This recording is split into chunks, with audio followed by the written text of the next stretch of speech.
Well, hello, it's Philip with you. Putting out another video on YouTube for everybody and stuff. I want to talk about land, its power.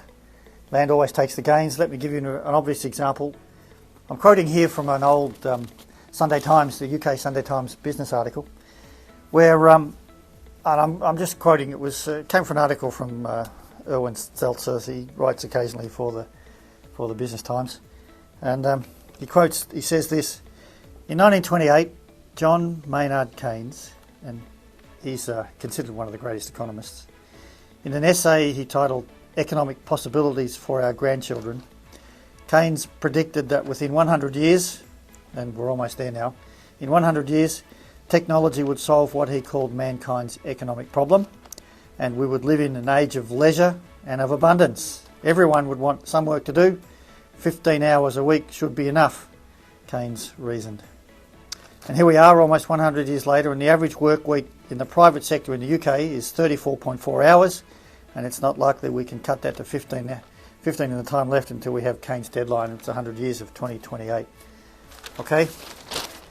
Now, he was considered one of the greatest economists, right, at making these sorts of predictions.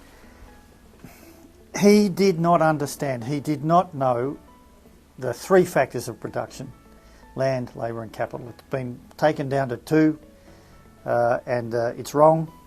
The land has been written out of the economic debate, and it's a great tragedy because it's making the world much poorer in its economic thought.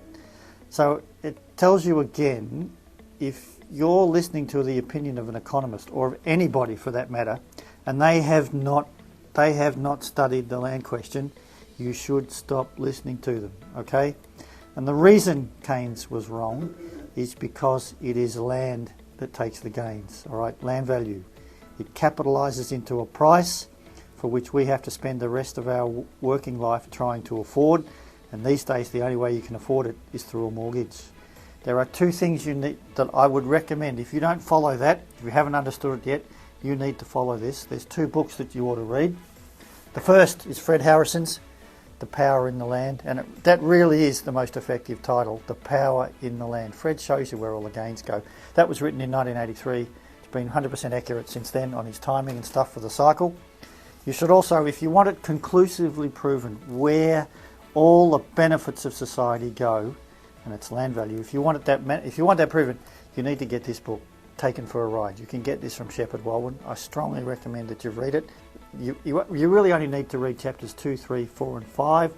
It's only going to take you an hour. It's a very simple read, and it explains to you. This one's brought all the figures up to date of the Jubilee line that was built, and it just produced prodigious gains for people who held land along the line. Okay, the workers are still working as hard as ever.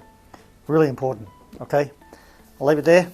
Get the two books. I urge you, do some reading. Okay, the gains go to land value. You need to know that as an investor, because otherwise you're going to die poor.